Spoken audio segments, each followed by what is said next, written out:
Goeiedag, ek groet jou in die kosbare naam van Jesus Christus. Ons dink ons weet hoe dinge sal uitdraai. Ons dink ons weet wat die beste as ook die slegste uitkoms van elke situasie sal wees. Jy verloor miskien jou werk en jy dink jou loopbaan is vir altyd verby. Of jy beëindig dalk 'n verhouding en dink jy sal nooit oor die hartseer kom nie. Ons dink ons weet hoe dinge sal uitdraai, maar ons is nie altyd reg nie. Want dikwels kan ons terugkyk en besef dat uit hierdie moeilike tye sommige van die beste dinge uit ons lewens gekom het.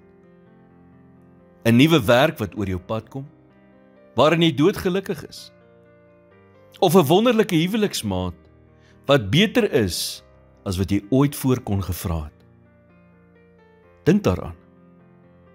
Was jy al ooit in jou lewe teleurgestel deur iets, net om later uit te vind dat daardie presiese ding vir jou 'n deur oopgemaak het tot iets beters?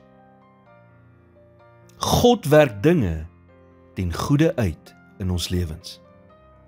God sien die hele prentjie, terwyl ons maar net gedeeltelik kan sien. Hy kan die hartseer en seer kry in jou lewe vat en dit omdraai in iets wonderliks. Maar jy moet gehoorsaam wees en hom toelaat om jou te lei.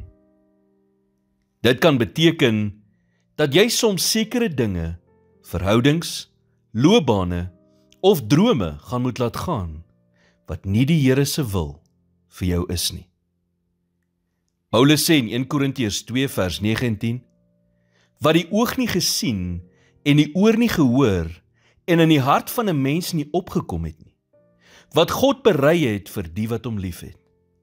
Maar God het dit aan ons deur sy Gees geopenbaar, want die Gees ondersoek alle dinge, ook die dieptes van God. As God van jou verwag om sekere dinge in jou lewe te los, doen hy dit omdat hy iets beter vir jou in store het.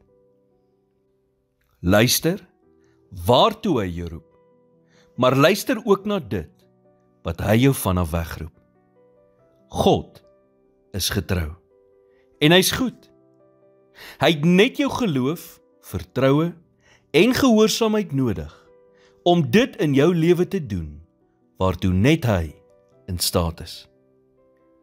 Jy het geen idee wat God alles in jou lewe kan doen nie, selfs met die gebroke stukke. So gee vandag vir hom die kans om dit vir jou te wys. Here, vergewe my vir die kere wat ek sukkel om U te vertrou met die gebroke stukke van my lewe. U sê in die woord dat sonder geloof is dit onmoontlik om U te behaag. En ek wil U behaag. Ek wil U vertrou. Ek wil hê U moet my beproewinge tot my beswil en tot U eer gebruik. In Jesus naam bid ek dit. Amen.